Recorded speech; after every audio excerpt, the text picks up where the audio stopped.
Now, speaking of elections, I'm joined by President of the Likud Supreme Court and former Likud Knesset member, Michael Kleiner. Michael, it's great to have you back with us. Now, first, I want to start with Michaeli's criticisms, pointing to how Ben Gvir, Smotrich, and even Bibi compared Rabin to the Nazis in the months before his assassination. Is it not fair, then, for the left to argue that the religious Zionism party, for example, is extreme and dangerous to democracy? What Michaeli said, and I heard it just now for the first time, is a blunt lie.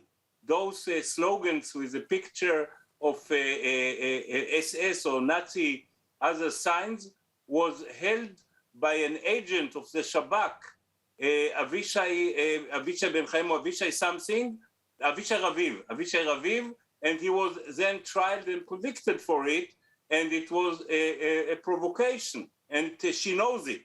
So she bluntly, intendedly lied in order to smear Mr. Ben Gvir and the National Zionist Party, and which demonstrates, by the way, how desperate the Labour Party, because the Labour Party is in a severe danger not to pass the threshold. And there are 5 left-wing bloc parties who are very close to the threshold of 3.25%, which if you don't get it, you get nothing.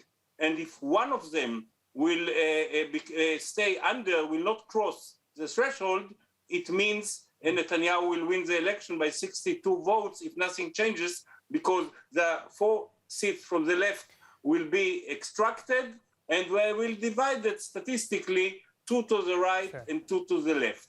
So I understand the desperation, but it doesn't justify libel, and I'm sure Mr. Ben Gvir will make some money for Mrs. Michaeli because he will prepare a libel suit. Interesting. All right, now going on to more policy issues. Itamar Ben Gvir reportedly is pushing for a retroactive acting French law, which would protect Prime Minister Netanyahu from criminal trials against him.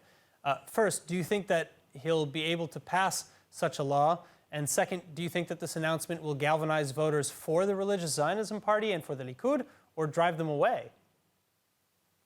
I don't know if it will galvanize votes or drive them away, but it's a proposal which is not serious. I am against it. Mr. Netanyahu is against it. Netanyahu will carry his trial to the end because he wants to be acquitted, and he will be acquitted.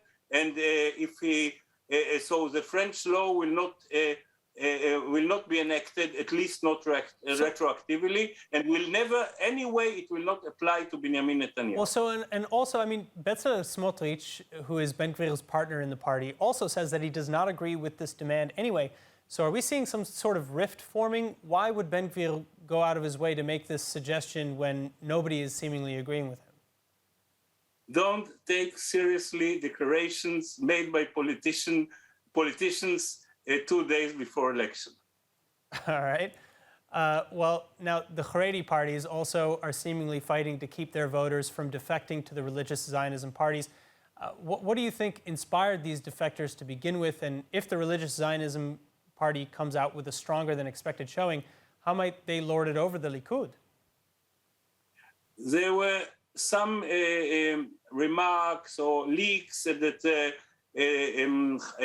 Ashkenazi Haredi party will join a coalition with Benny Gantz if the Likud bloc will not get 61 votes. So young voters of those parties who take seriously those declarations, despite what I said a minute before, are tending to vote National Zionist Party because they distrust them that they will go with Netanyahu anyway and never go with Lapid or with Gantz. The problem how to overcome is it by making stronger denials to those leaks and declaring that they will go with Netanyahu anyway to coalition or to opposition. But the important thing is that all the religious population, like all the Likud population, will come to vote, because this election will be determined by the rate of voting in different population. Arab population, Jewish population who tends to the right, and parts of the Israeli population who tend to the left. Usually these people vote in very high percentage, Now, if Likud will bring all its supporters, and if Likud supporters will make sure that all the families and friends come to vote, Likud will get 61% votes, even if no party will fall under the threshold, which can happen because, as I said, there are 5 such parties. By the way, there are also 2 parties who are under the threshold and can pass it. One is an Arab party called Balad, and the other one is Ayelet Shaked's National Home, Jewish Home Party. If one of them will pass, it will also may determine the election. All right. Michael Kleiner, thank you for joining us. Have a nice day. Hi everyone, it's Emmanuel Kadosh. I wanted to invite you all to subscribe to ILTV Plus, where you can find our daily news and updates about Israel.